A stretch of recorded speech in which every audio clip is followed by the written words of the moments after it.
Greetings. Welcome to Electronic Circuits 1. This is lecture number 6. I am Razavi. Today we will continue to look at diode models and come up with simpler versions that allow us to analyze complex circuits more easily. Now, before we do that, let's take a brief look at what we covered in the previous lecture. And I have a short review here. In the previous lecture, we studied the p-n junction in the forward bias region, and we saw that when the positive side of the battery connects to the p side of the junction and the negative side of the battery connects to the n side of the junction, then the device begins to conduct current. And we saw that the current resulting from this operation is an exponential function of the voltage that we apply from outside. And this equation plays a critical role in analyzing diode circuits. Now, we also saw that IS is proportional to the junction area of the diode, the area through which the current flows. And we also observed that this exponential function tells us that if we want to increase the current by a factor of 10, all we need to do is increase the voltage by 60 millivolts. And that's a very good rule of thumb to remember because it tells us how sharply the current changes as a function of the voltage. All right. Then we said that p-n junction is a nonlinear device. We know that it conducts very little current when the voltage applied to it is negative, and an exponentially changing current when the voltage applied to it is positive. So it significantly departs from Ohm's law. Now, a device, a two-terminal device, that doesn't carry much current in one direction, but carries significant current in the other direction is called a diode. In general, we represent a diode by this symbol, where this arrow indicates the direction in which the current could flow if we apply a positive voltage on this side and a negative voltage on this side. And we saw that for a p-n junction that realizes that constructs a diode, we have the same equation as before. And because in the forward bias region, typically the exponential is much greater than 1, we don't worry about that minus 1 that we had there before. So that's a good equation to remember. We can also turn it around and write the voltage across the diode as a function of the current through it.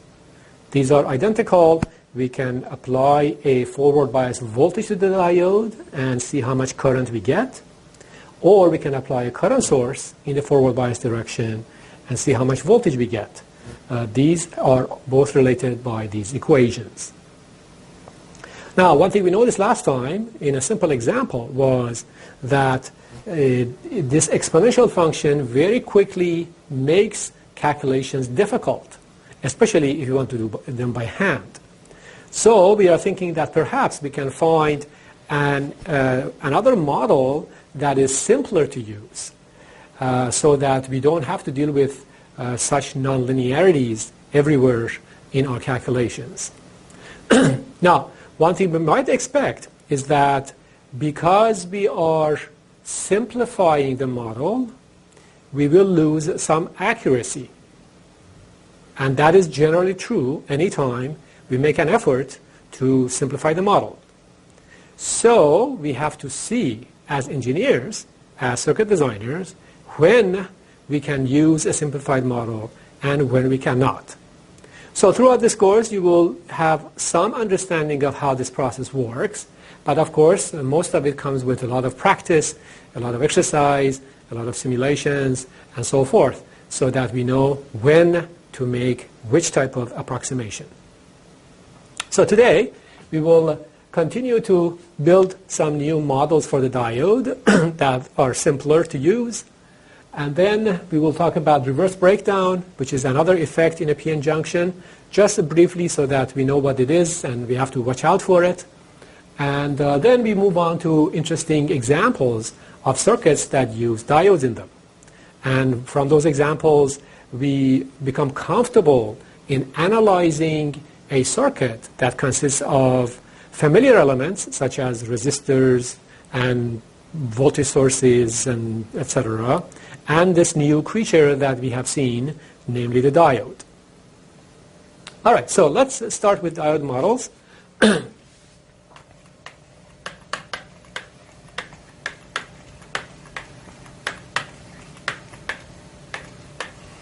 remember that we have so far seen an exponential model.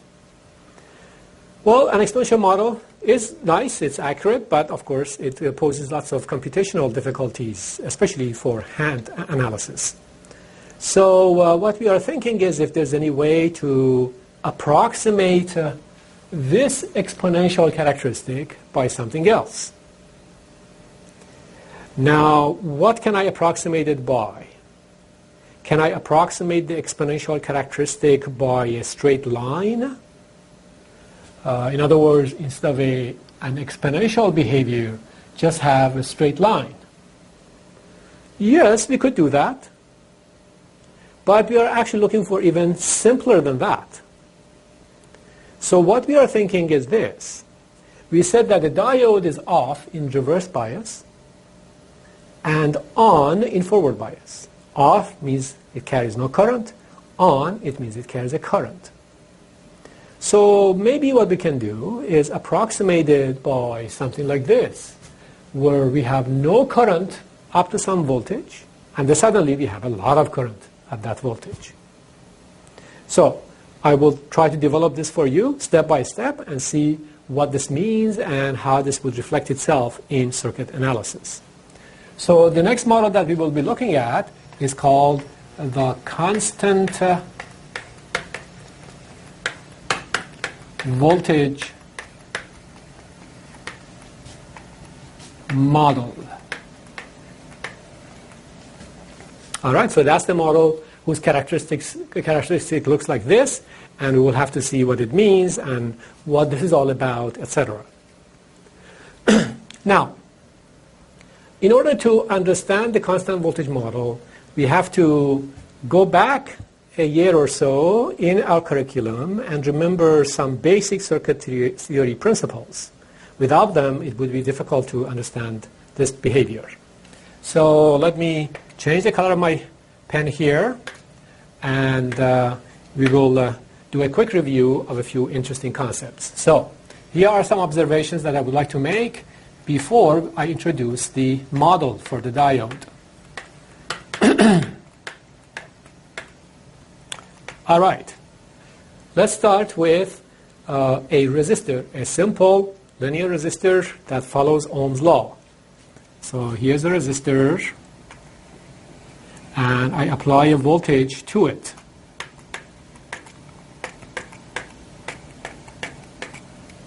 I vary this voltage from minus infinity to plus infinity, and I would like to plot the current that flows through the resistor. So that's simple enough. So we know that we have something like this.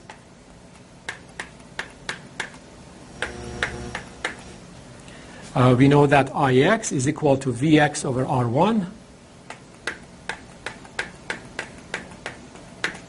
So we have a straight line from minus infinity to plus infinity. And what we observe is that the slope of this line is equal to 1 over R1. So the slope here is 1 over, this pen gets confused sometimes, so let me erase all of this here.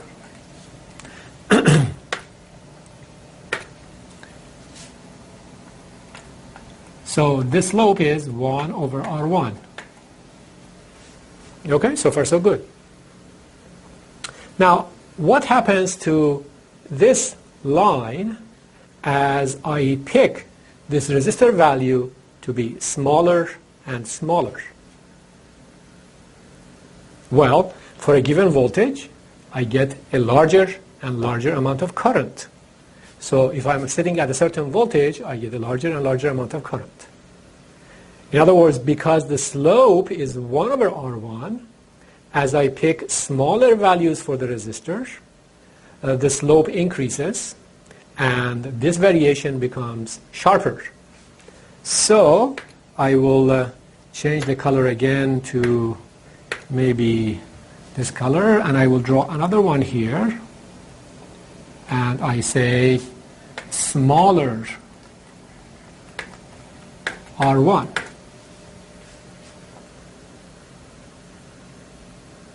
Okay, now what if R1 becomes very, very small? Then what does this plot look like? Well, if R1 becomes very small, and of course we don't know what very means. Does it mean 1 ohm or 0.1 ohm or 0.01 ohm? But it's okay, don't worry about it too much. But if R1 becomes very small, this characteristic, this plot, becomes almost vertical. So that is for R1 very small.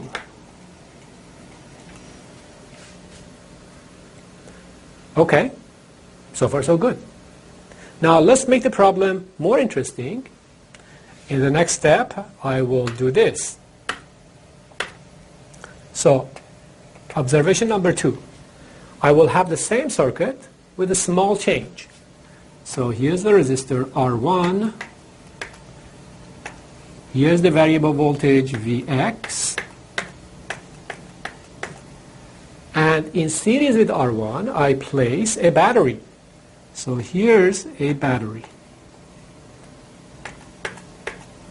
And the voltage of the voltage provided by the battery is VB. And I still would like to plot Ix as a function of Vx. How does that work? Well, it should be similar. So let's try to plot that and see what happens. Well, I can write an equation for Ix based on KVL and KCL. It shouldn't be that hard. What I notice is that I can write a KVL around this loop. I can write minus Vx plus Ix times R1 plus VB equals 0. This voltage plus this voltage plus that voltage has to be 0. Now sometimes we don't write it like that. Sometimes we write KVL as follows. We say this voltage should be equal to this voltage plus this voltage. They are equivalent, but it's easier to write it that way. So I will write Vx is equal to This voltage has to be equal to this plus this. So Ix times R1, that is the voltage drop across R1 from Ohm's law, plus VB. You have to be careful with the polarities. This is plus VB and this is plus Ix R1, because when the current flows from left to right in R1, it generates a voltage with a positive on the left and the negative on the right. And then for VB, we ourselves place the positive on this side and the negative on this side for the battery. So that's plus VB. Okay, from this equation I can find Ix in terms of Vx. So we see that Ix is equal to Vx minus VB over R1. So Vx minus VB over R1. Okay, so what does this plot look like? Well, this plot has the same slope, 1 over R1, as the previous plot, 1 over R1. So the slope hasn't changed.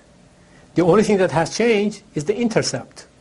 So now we see that Ix is equal to 0 when Vx is equal to Vb, not when Vx is equal to 0.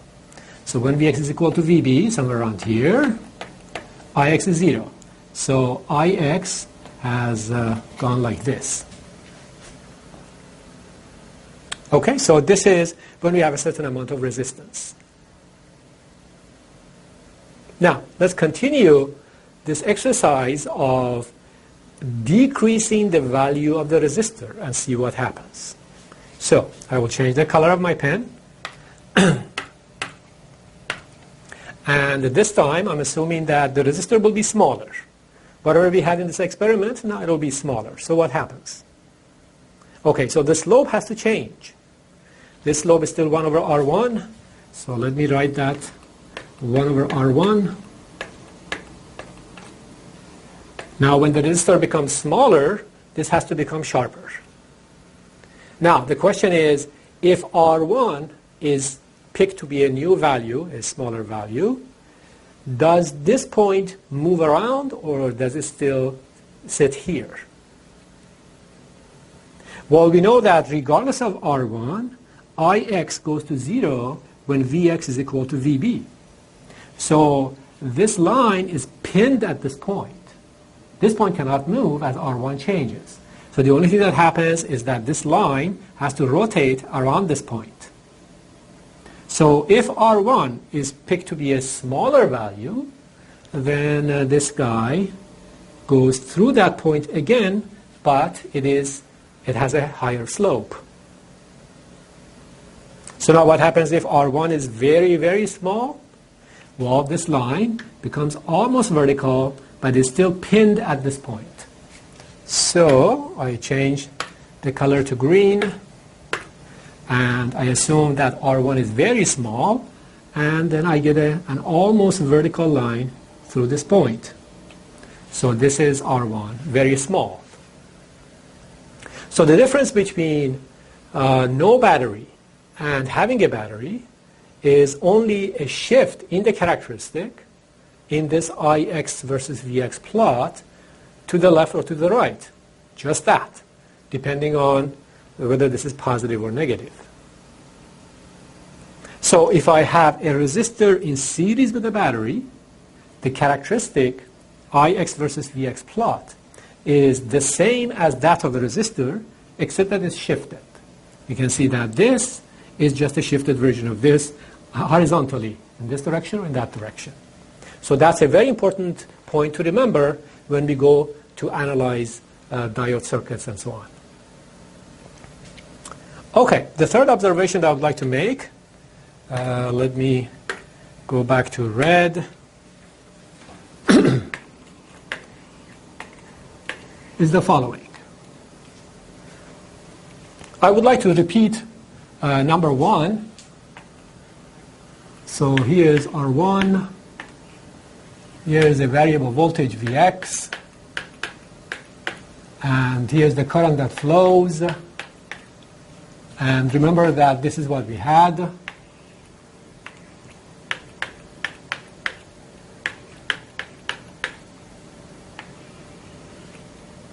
And we said this slope is 1 over R1. Okay, so now what happens if we keep increasing the value of the resistor? So R1 was, let's say, 1 kilo ohm. Now we make it 10 kilo ohms, or 100 kilo ohms, or 1 mega ohm. Then what happens? Well, we expect that the slope of the line decreases, so the line becomes more and more horizontal. So if I change the color of the pen again to maybe black this time, what we see is that if R1 becomes larger, this line becomes more horizontal. So this is R1 larger. So what happens if R1 becomes extremely large? Let's say 10 mega ohms, 100 mega ohms. Well, that line becomes nearly flat at 0. So for extremely large R1, so let's change the color to maybe, I don't know, blue. For extremely large R1, this line is almost entirely horizontal. So that is R1 is very large. Okay, and it makes sense because if R1 becomes very large, we don't have much current through the circuit. So if you don't have much current, this is the current axis, we should get a small amount of current, and that's 0. All right, so that's also good to remember. As we change the value of R1, it's just this line whose slope changes, becomes very large if R1 is small, and vice versa. And as we change the battery voltage in series with R1, then the current that flows, the characteristic just shifts to the left or to the right. Okay, so now that we've made these observations, we are ready to introduce the constant voltage model. All right. The constant voltage model says that instead of an exponential,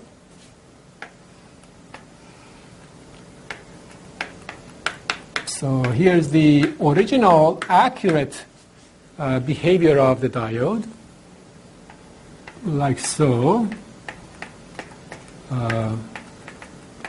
This pen doesn't really like to have use dashed lines, so I have to avoid that. So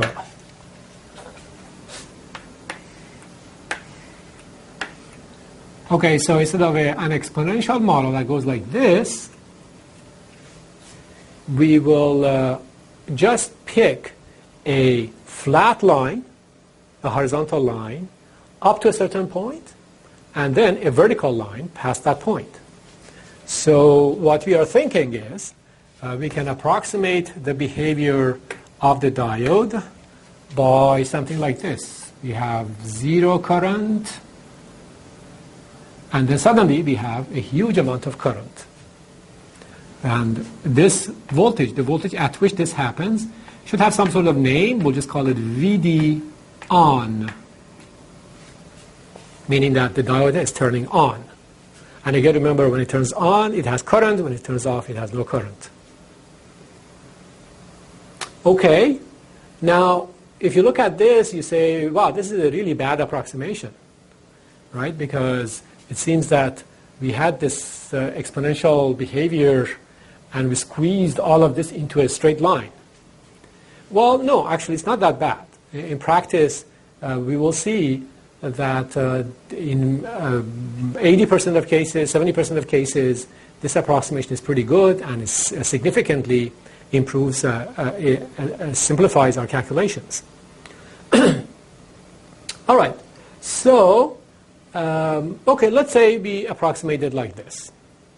Now, ultimately what I'm looking for is a circuit model, so that when I am given a circuit consisting of one or more diodes, and I know the diodes are reverse biased or forward biased, I can go ahead and replace them with some familiar electrical components. So from here to here, what do we have? We have no current, so it's an open circuit. So if the diode is off, we have no current, we have an open circuit, so that's easy. So we say if Vx is less than Vd on, then the diode is off, and then it's equivalent to an open circuit. We represent that by a switch that is off, but it's open, it's not closed. That's easy enough, right? If the switch is off, if it's open, no current can flow, no current can flow, we're in good shape. All right, now if Vx exceeds Vd on, or let me make this more accurate, so I will write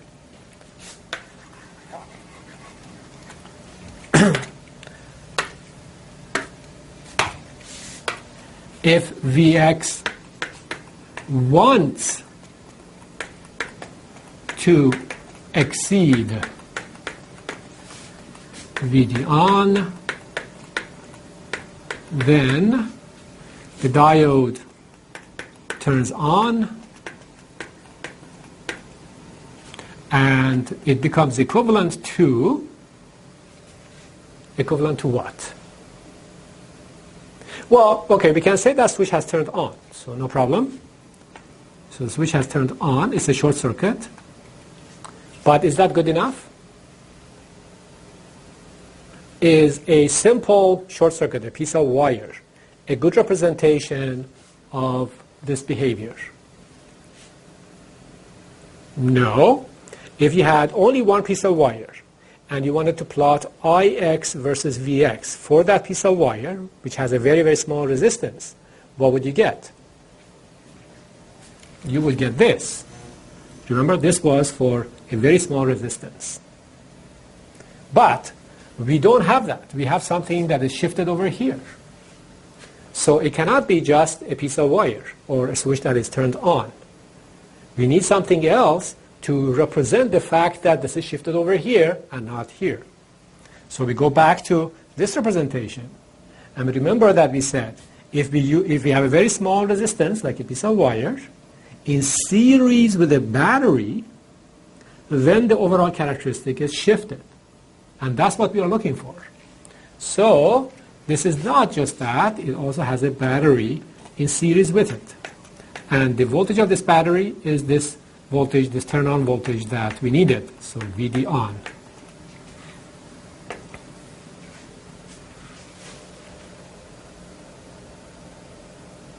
So that's interesting.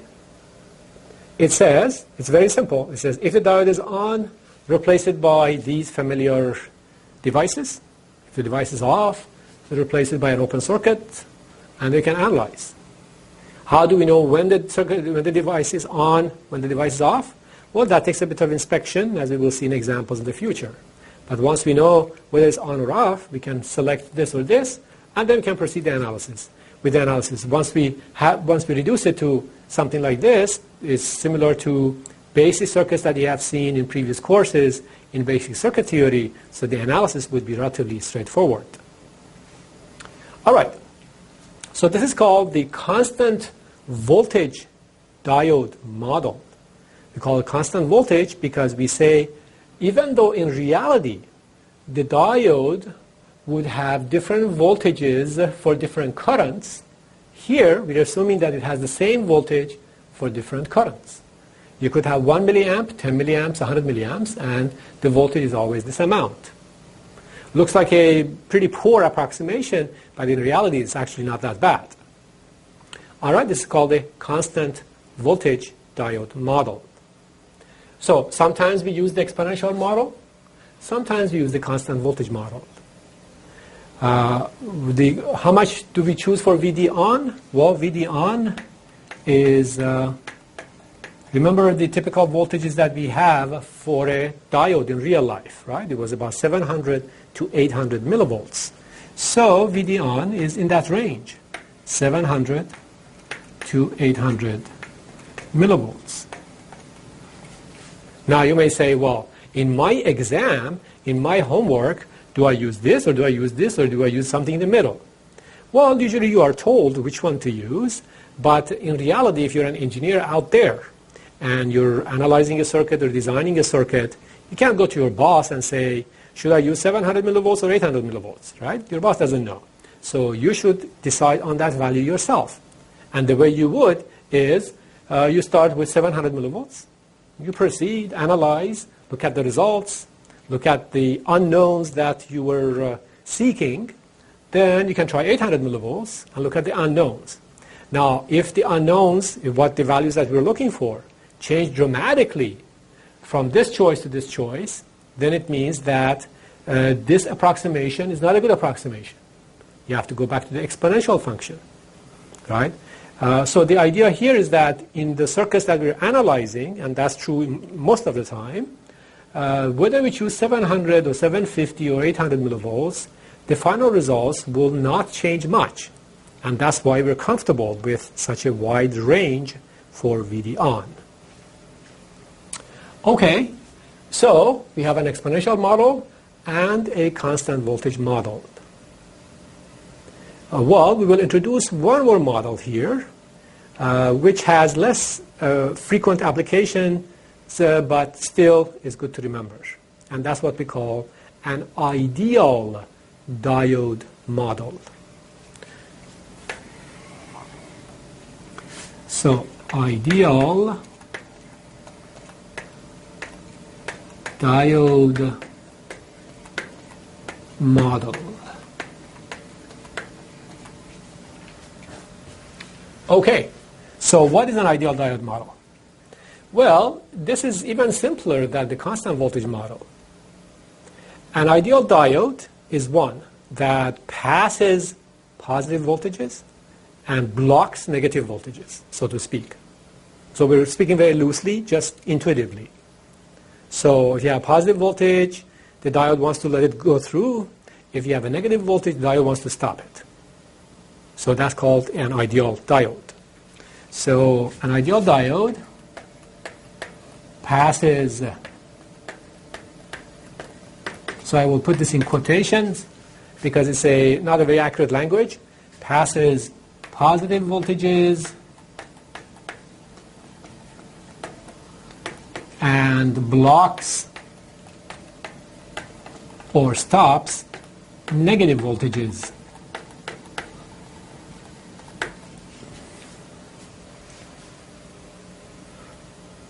In other words, it wants to allow current in one direction, but not the other direction. So the ideal diode model looks like this.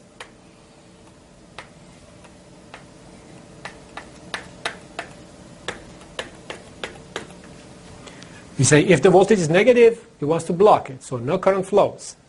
So no current flows. If the voltage wants to become positive, it suddenly turns on. So it just turns on right here. So we don't even have to give it 700, 800 millivolts for it to turn on significantly. It just turns on as soon as the voltage wants to become positive. So the difference between this guy and that guy is simply this VD on. So if VD on is 0, the constant voltage model reduces to the ideal diode model. That's all. So this seems even more simplified than that one, and it's true. So this means that this is not a very good approximation of the exponential function, right? So the exponential function goes like this, and we're approximating it by this. But again, in some cases, that would suffice. So if I were to rank these in terms of their popularity in analysis, I would say the ideal diode model is used maybe 5 to 10% of the time. The constant voltage model is used maybe 70 to 80% of the time. And the exponential model is used maybe 10 to 20% of the time. Okay, so that's why we still need to be comfortable with all these models. All right, very well. Now that we have seen these different models for the diodes, we can look at a couple of examples and then go on to junction breakdown.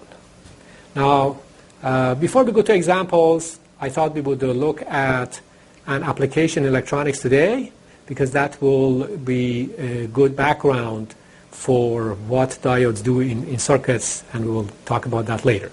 So now let's look at an application of electronics in daily life.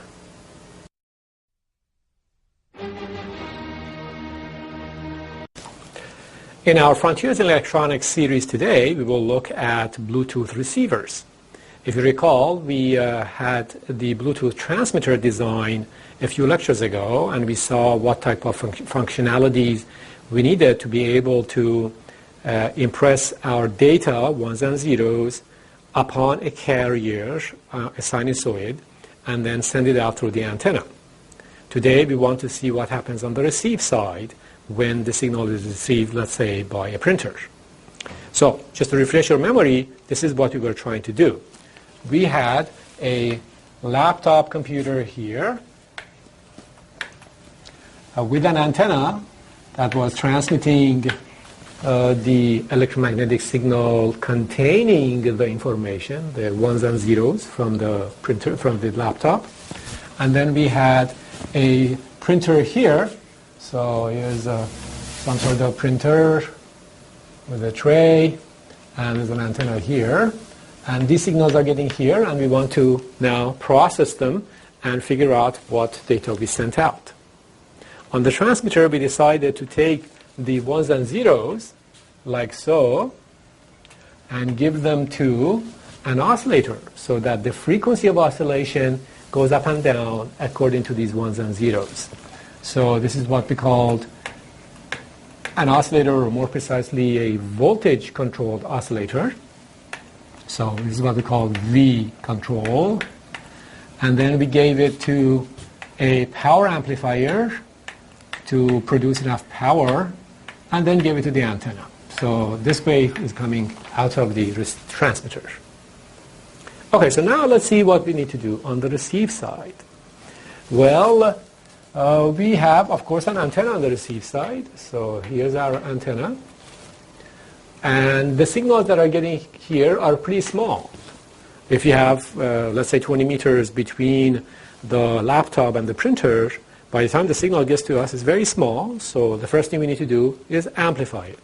Just like what we described in the context of a cell phone in the first lecture in the series. Okay, so we give it to an amplifier, which, if you remember, we call it a low noise amplifier. So low noise amplifier. And now the question is, what do we do here? Well, maybe we should try to do the reverse of this operation. Here we have frequency modulation. By the time we get to this output, for example here, we have a waveform whose frequency goes up and down according to the ones and zeros here. So we have high frequency, then low frequency, then high frequency, then low frequency, etc. So I have to receive this data. So I have it now here after amplification. So I have that data. I have the carrier with the data on it. And somehow I have to find the ones and zeros from this information. Well, so you might say, why don't we place a demodulator or an FM demodulator here? So we could try that, FM demodulator. And the task here would be to reproduce those ones and zeros that we had in the laptop with minimal error. Of course, when you send a document to a printer, you want the document to be printed correctly. All right, but in Bluetooth, actually, we don't do this. This was done in some older systems. In fact, in your FM radio, we had something like this before. But today, we don't do it this way because this FM demodulation is not easy to build in the analog domain. So what we prefer to do is go in the digital domain and perform this demodulation or detection in the digital domain. So a Bluetooth receiver today, so we'll say BTRX, Bluetooth receiver, looks more like this. We have an antenna, a low noise amplifier. Then we have something here which I will just use a black box to show. So I won't tell you what it is because it's a little complicated at this level. And then we want to go to the digital domain. So what we have here is an analog to digital converter.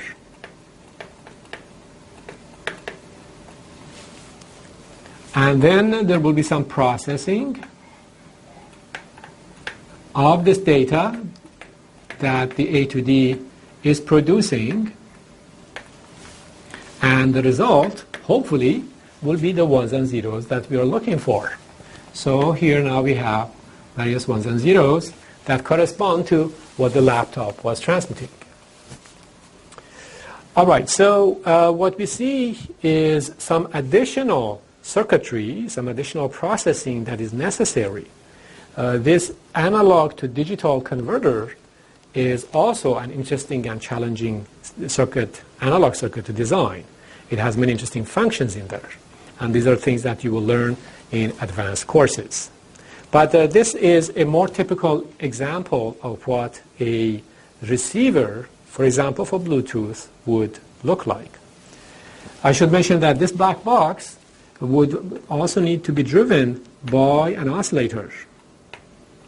If you remember, we had an oscillator generating a carrier frequency in the case of a cell phone, and here even you can consider this as something that generates a carrier frequency.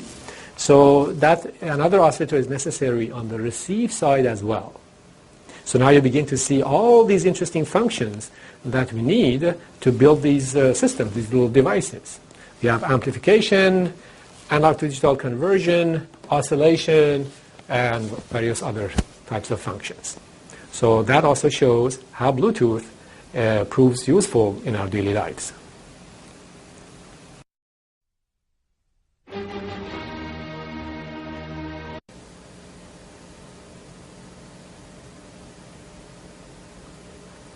Okay, so now that we've seen how a Bluetooth receiver operates, we go back to examples of diodes and diode models in circuits, and I will show you in a few minutes that in fact one of these very simple circuits is something that could be beneficial in a Bluetooth receiver. So just remember these three models, and let's go look at some examples. Okay, so the first example that we will look at is actually what we saw in the last lecture and attempted to solve using the exponential model of the diode.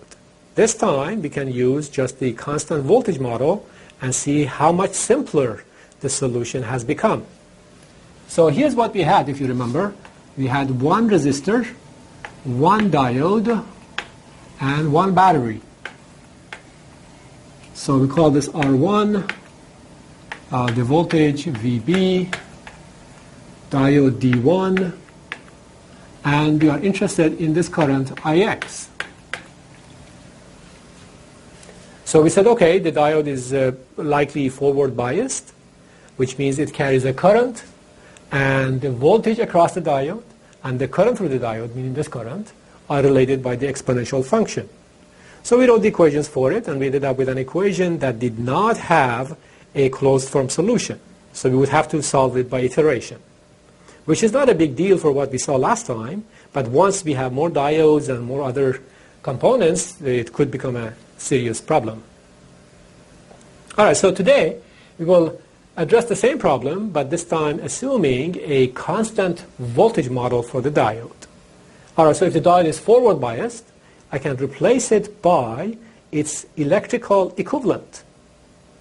Now remember from the previous page what the electrical equivalent of a diode that is on would be. So in case you don't remember, we'll just go back here for a second and C. We said that if Vx wants to exceed Vd on, meaning it wants to turn on the diode, then we can replace the diode by a switch that is closed, that is turned on, and a simple battery of that voltage. All right, so let's go and do that. So we go back here and replace the diode with what we saw before. So that's a switch that is turned on. So we draw it as it turned on. We have a battery, and then we have another battery which came from the original circuit. Another battery, and then that goes here. This battery is from outside. Its value is VB. We still have R1. This battery represents the internals of the diode, so its value is equal to VD on. For example, 700 millivolts. And then this current is of interest to us. Can I find this current easily? Yes. This is similar to an example I solved a few minutes ago. Remember that we said this voltage is equal to this voltage plus this voltage.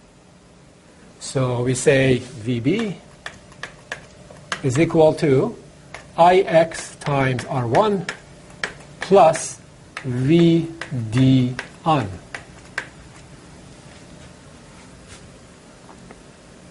So now we can find IX. So IX is equal to VB minus VD on divided by R1. So IX is obtained. You see that the algebra here is much simpler than what we had when we assumed an exponential model for the diode. Of course, the accuracy of this result is not as high as the accuracy of the result that we would get with an exponential model. But that's the trade-off that we have to make between accuracy and ease of calculations. Or more importantly, between accuracy and the intuition and the insight that we develop by looking at the circuit and by analyzing the circuit. All right, so that is what we get for this example. Now, for the next example, I will pose that to you as a quiz. So, here's a quiz. Let's see.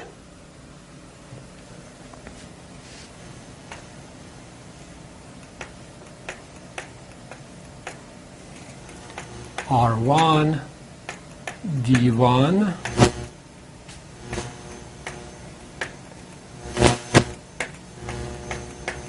Vx. Okay, in this quiz, we would like to vary Vx from 0 to infinity.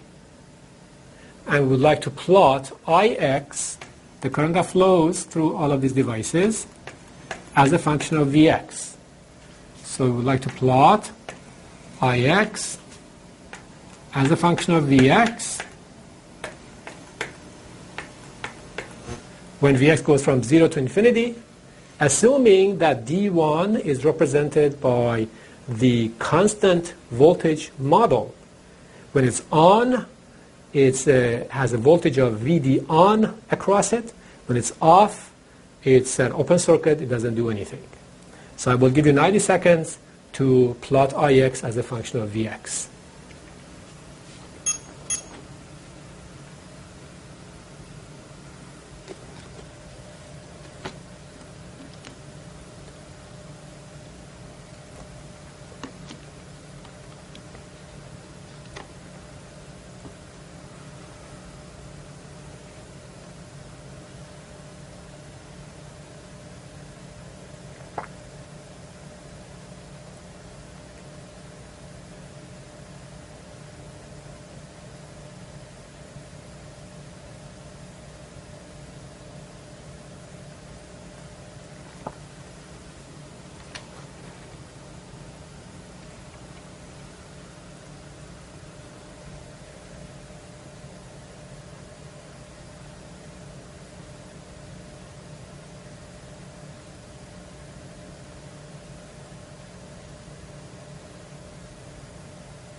All right.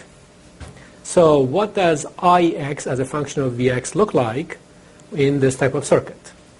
Assuming that we have a constant voltage model for the diode. Well, let's start with Vx equals 0. If this voltage is 0, then obviously everything is 0, so Ix is 0.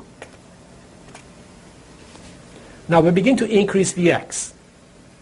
And let's say, as an example, as a typical value, Vd on is, for example, 700 millivolts.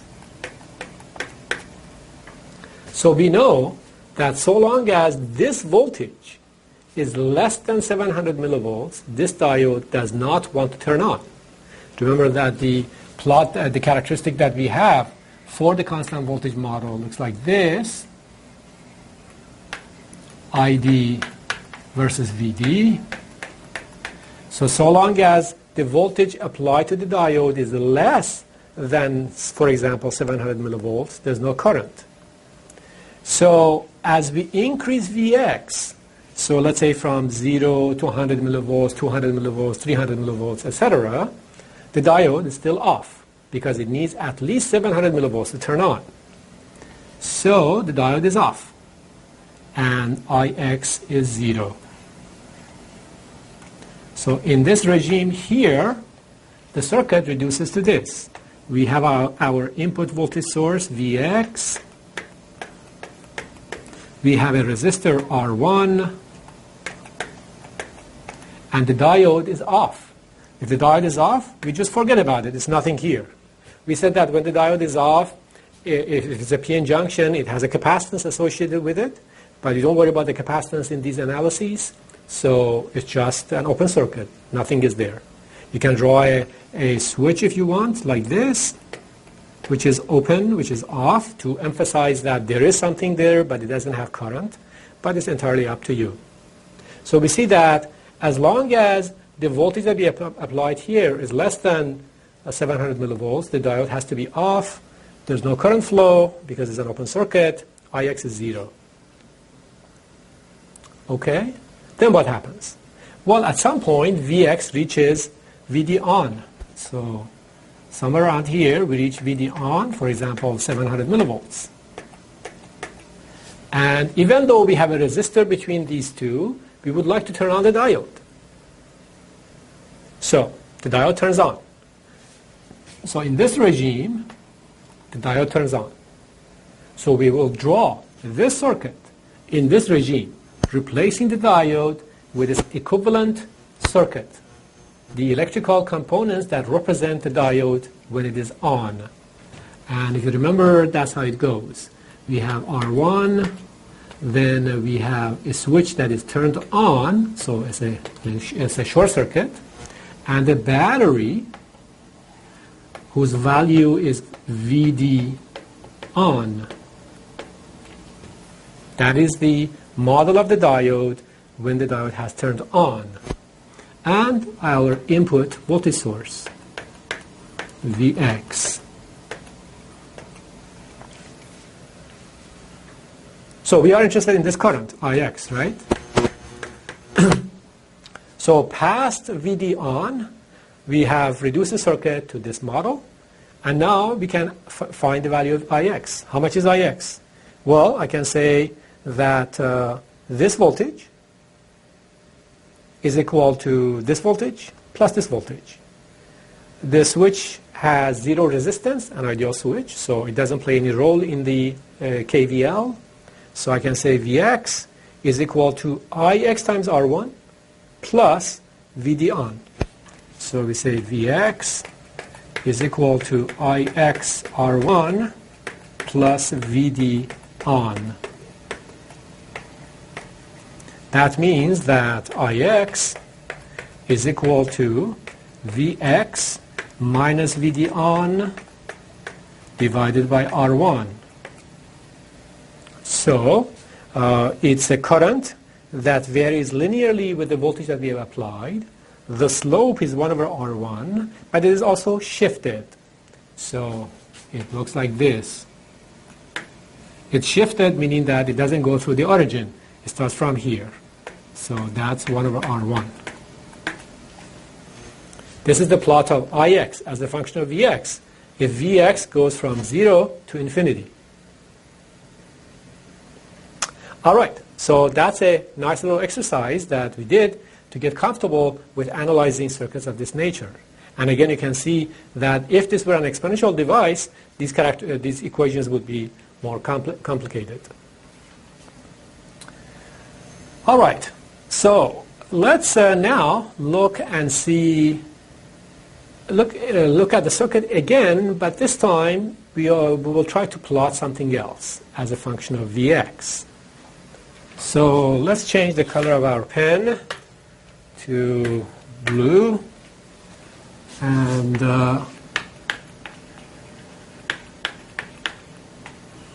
so I have the same circuit as before. Here's Vx, here's R1, here's the diode, and what I would like to plot is the voltage across the diode, VD1. This is D1. The diode is called D1, the voltage across it is called VD1.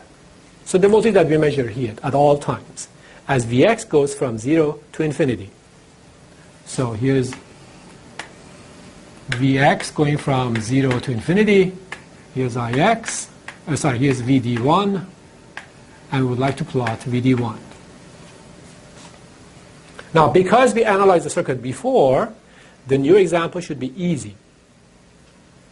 Okay, so we know that if Vx is less than the value necessary to turn on the diode, the circuit reduces to this.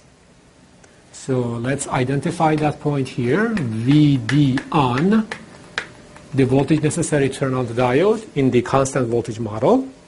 And in this regime, we still have this type of equivalent circuit.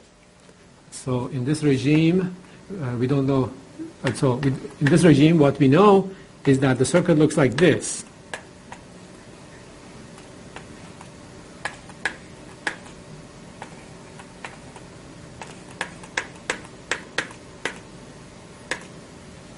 And what we are interested in is this voltage here, the voltage across the diode, VD1.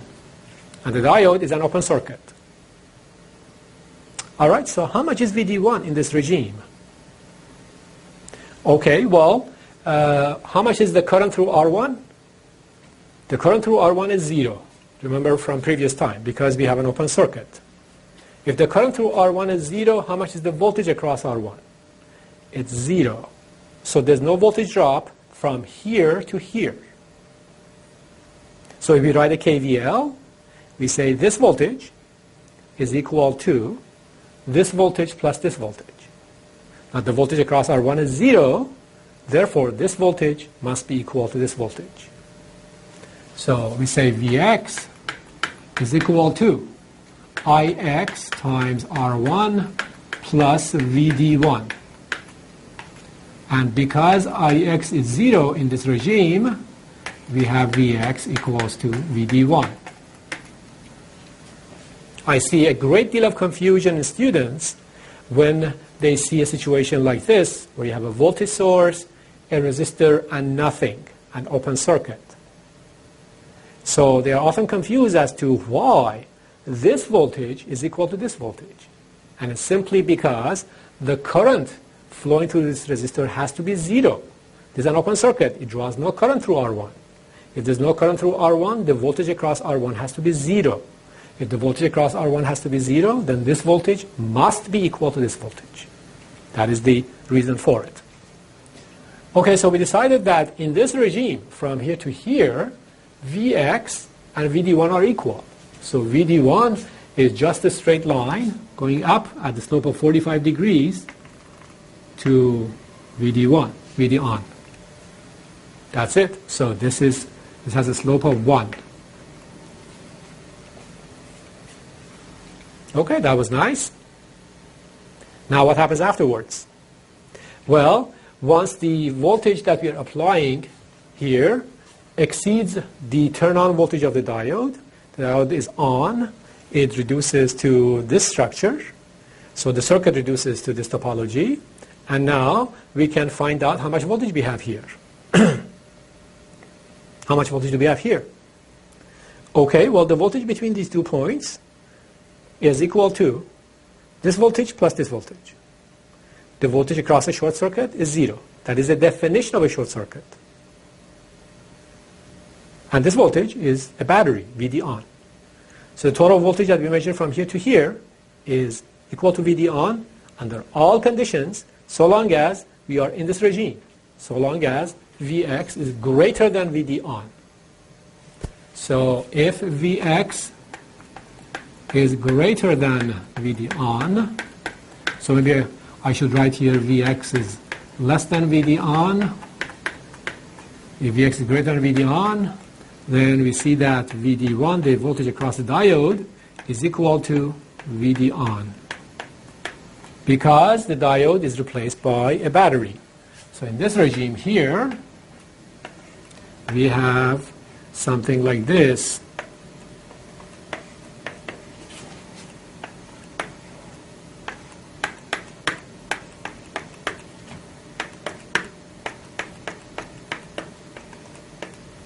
So the voltage we're interested in is equal to VD on, and it doesn't matter how much R1 is.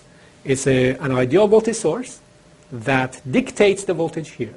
An ideal voltage source wants to impress that voltage between these two nodes, regardless of what happens around the world. So this voltage will be constant and equal to VD on. So that is the characteristic of this type of circuit. Now, this circuit is interesting. This is not something that you have seen in the past. The behavior is interesting because it says that as the input voltage changes, I will follow that change, the input voltage, up to a certain point, and then I will saturate. I will limit. So this behavior here is called saturated, or sometimes saturated, or sometimes we call it limited.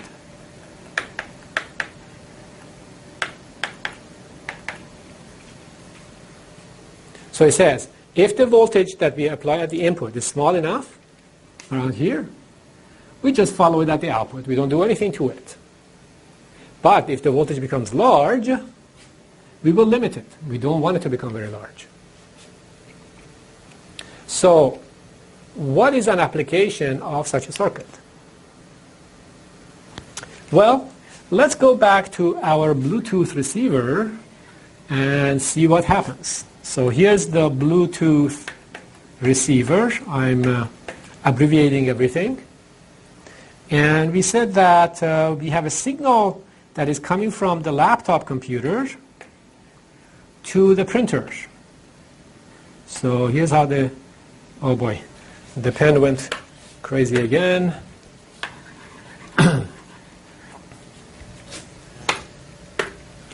So here's our printer, and we saw that if the distance between the laptop and the printer is very long, then the signal that is received by the printer is very small. So we have a tiny signal here. So then we have to have an amplifier, low noise amplifier, etc. But that is not true all the time. What if you place your printer next to your laptop? Then we deliver a large amount of signal swing, large amount of power to the printer. So suddenly, the printer has this huge swing at this antenna. So this is coming to the antenna, and now it has to go through the LNA and everything else.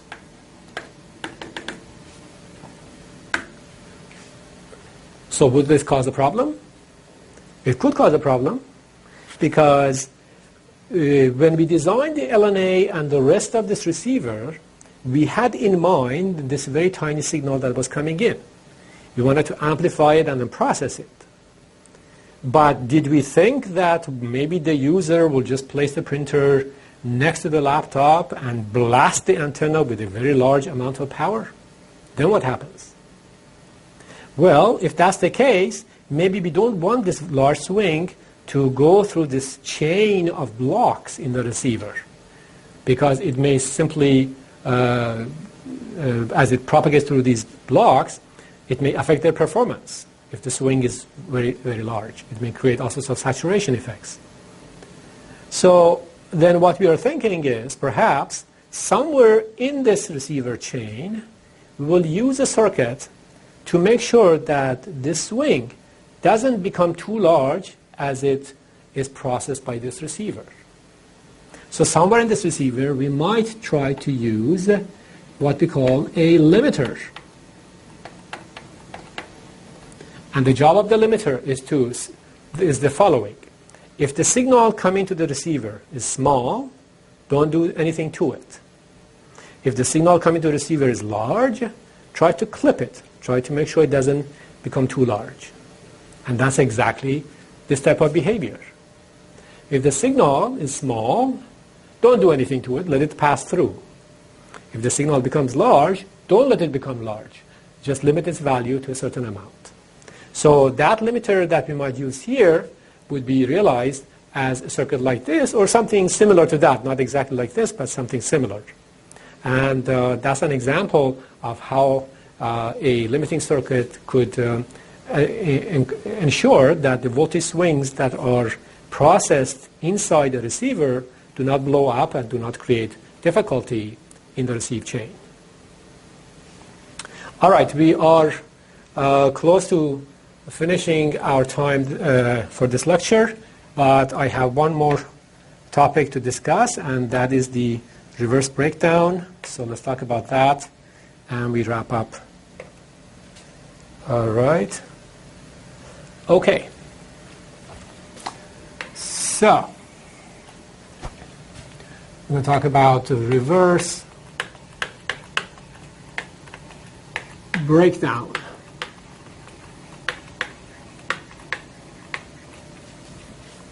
So for a PN junction, we said that there were three conditions of operation. One was equilibrium with nothing connected. One was reverse bias, meaning that we apply, for example, the P side of the battery to the N side, and the N side of the battery to P side, and then forward bias, where it's the other way around. So what we observed was that for a PN junction, ID versus VD has an exponential behavior in forward bias, 0 at 0, and then a small amount of leakage current in reverse bias. Okay, that's good.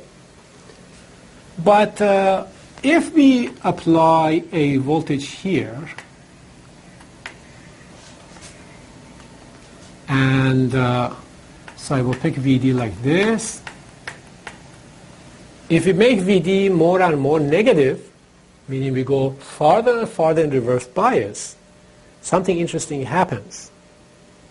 When the reverse bias voltage is large enough, suddenly the current that we measure here goes like this. It increases dramatically. So the question is, why does this happen? And second question is it a good thing or a bad thing? All right, well, this happens because of different mechanisms, depending on the doping levels, etc. I can just give you a very quick, intuitive understanding of what might be happening. So remember that there's a depletion region here in reverse bias.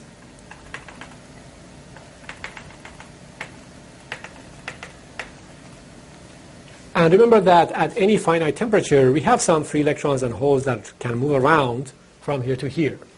So it is possible that, for example, an electron randomly enters the depletion region, and then it causes some other electrons to free from their bonds. Remember that the ions here have lost one electron, but there could be other electrons left in there. If the voltage that we apply here is large enough in magnitude, then the electric field here is strong enough that it may knock off some other electrons from their bonds. And if we have lots of these electrons, suddenly we get a lot of current, and that is this current.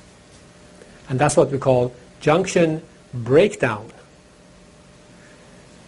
So, when the junction breaks down, we have a huge amount of current flowing if the voltage source can deliver that current. Now, does this damage the diode?